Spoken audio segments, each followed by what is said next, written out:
अपनी राजनीति कर रहे हैं, धर्म के नाम पर वो राजनीति की रोटी सेक रहे हैं। तो मैं आप तमाम लोगों को ये बता देना चाहता हूं कि ये जो यात्रा हमने निकाली है, इस यात्रा का कोई राजनीतिक उद्देश्य नहीं है।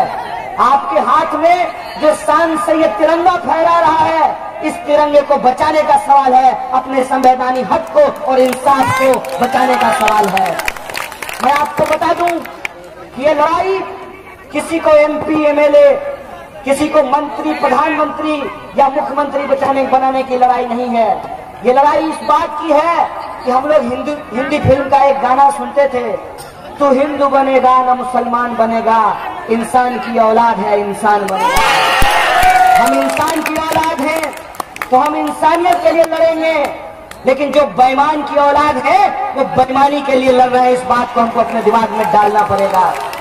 आप देखिए कि एक साजिश की तहत इस देश के जो नौजवान हैं उनके हाथों में तमंचा थमा दिया गया है।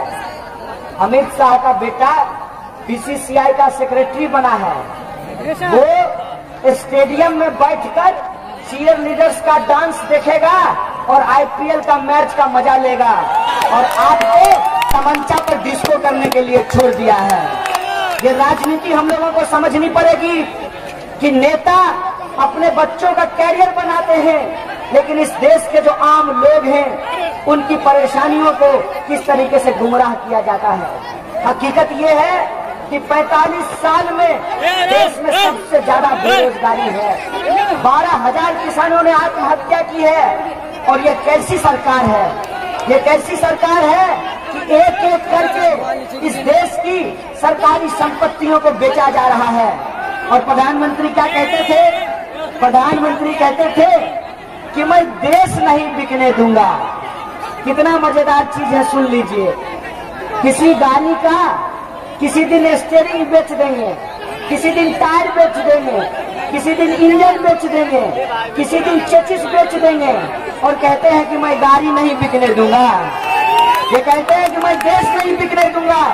लेकिन इस देश की जो राष्ट्रीय संपत्ति है, जो सरकारी कंपनियां हैं, जो बीएसएनएल है, जो एलआईसी है, जो रेलवे है, जो भारत पेट्रोलियम है, जो हाल है, उसको आज बर्बाद करने की कोशिश की जा रही है। इसीलिए ये दोहरी चुनौती आज हमारे सामने में है। एक तरफ हमको अपने हाथ में जो तिरंगा है उसको बचाना है, जो 47 में हमको आजादी मिली है उस आजादी को बचाना है, और दूसरी तरफ हमारे देश के जो नौजवान हैं उनका जो सवाल है, उनके शिक्षा और रोजगार का सवाल, उसके लिए हमको संघर्ष करना है।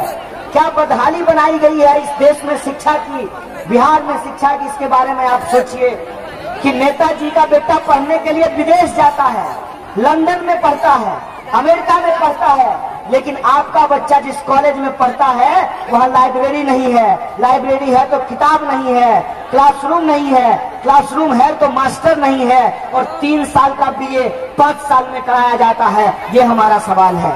और किसी तरह से बच्चे जब अपनी पढ़ाई करते हैं, किसी तरह से वो अपनी डिग्री लेते हैं, तो डिग्री लेने के बावजूद भी उनके पास नौकरी नहीं है। 1 साल में 5 लाख इंजीनियर तैयार होते हैं और 1 लाख लोगों को भी नौकरी नहीं मिलती है। ऐसी विडंबना है कि पीएचडी करने के बाद लोगों को बीएड करना पड़ता है, इस उम्मीद में कि कम से कम मास्टर की तो नौकरी लग जाएगी।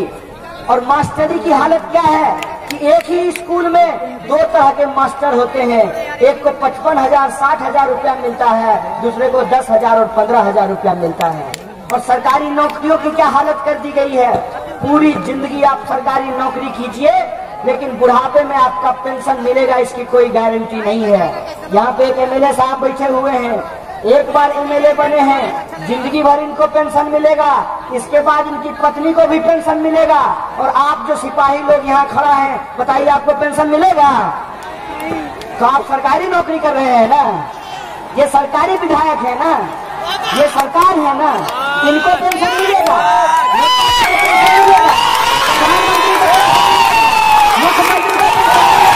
लेकिन सिपाही को पेंशन नहीं मिलेगा।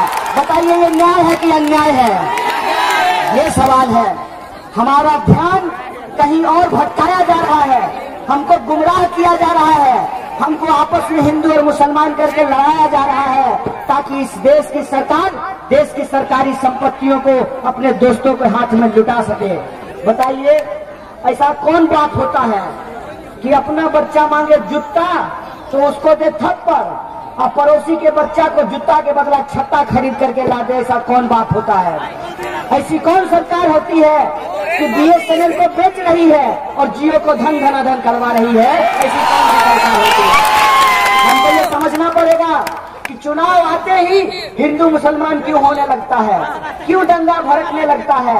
इसीलिए दंगा भड़कने लगता है कि आपके बच्चे के पास प्रतिभा है, उसके पास मेरिट है, फिर भी उसको नौकरी नहीं मिलेगी, लेकिन अमित शाह का बेटा जो उसका फोटो कॉपी है उसको BCCI का सेक्रेटरी बना दिया जाएगा। ये बात आपको समझनी पड़ेगी। इसीलिए इस देश की आवाम के सामने एक बड़ी चुनौती है। जब हम कहते हैं कि देश बचाएंगे, तो देश बचाने का क्या मतलब होता है? देश बचाने का मतलब होता है कि हम देश के लोगों को बचाएंगे। बोलिए, आप अपने आप को बचाएंगे कि नहीं बचाएंगे? आप अपने बच्चों के हक के लिए लड़ेंगे कि नहीं लड़ेंगे? आप संविधान को बचाने के लिए लड़ेंगे कि नहीं लड़ेंगे? अगर आप इन सवालों पर लड़ना चाहते हैं तो मैं आप तमाम लोगों से आह्वान करना चाहता हूं कि आप 29 तारीख को पटना के गांधी मैदान में आइए। बोलिए आएंगे? हाथ उठा के बोलिए आएंगे। सब हाथ उठ गया है, झूठ के हाथ नहीं उठाए हैं। मोदी जी की तरह झूठ नहीं बोले हैं। ऐसा तो नहीं होगा ना, अच्छा दिन की तरह पटना के गांधी मैदान में आप लोगों का इंतजार करना पड़ेगा। मोदी जी बोले थे अच्छा दिन आएगा, लेकिन आज तक नहीं आया, आएगा भी नहीं। आप लोग ऐसा नहीं करेंगे ना? अगर आप तमाम लोग 29 तारीख को पटना के गांधी मैदान में आएंगे तो हम बिहार सरकार से ये अपील करेंगे कि नीतीश बाबू, आप बिहार की विधानसभा में CAA, NRC और NPR के खिलाफ रेजोल्यूशन पास कीजिए। अगर आप आएंगे तो हम बिहार की इस ऐतिहासिक धरती से हुंकार भरेंगे, ललकार भरेंगे और इस देश की सरकार को बताएंगे कि यह परिवार देखिए बिहार की जनता है, बिहार की जनता उठ खड़ी हुई है। देश को जब जब जरूरत होता है बिहार की जनता सड़कों पे उतरती है। पटना के उस गांधी मैदान से हम अमित शाह को बताएंगे कि तुम कहते हो कि 1 इंच पीछे नहीं हटेंगे, 1 इंच तो क्या, तुमको पूरी जमीन छोड़नी पड़ेगी। ये बात अपने दिमाग में डाल लो, अपने दिमाग में यह बात डाल लो। अच्छों का गुमान टूट जाता है। ये मिथिला की धरती है, ये मिथिला की धरती माता सीता की धरती है, माँ जानकी की धरती है। हम लोग सीताराम बोलते हैं मिथिला में और देश के अलग अलग हिस्सों में। बताइए कि कभी रावण को भी अपनी शक्ति का गुमान था कि नहीं था? गुमान टूटा कि नहीं टूटा? नशा कैसा भी हो उतर जाता है।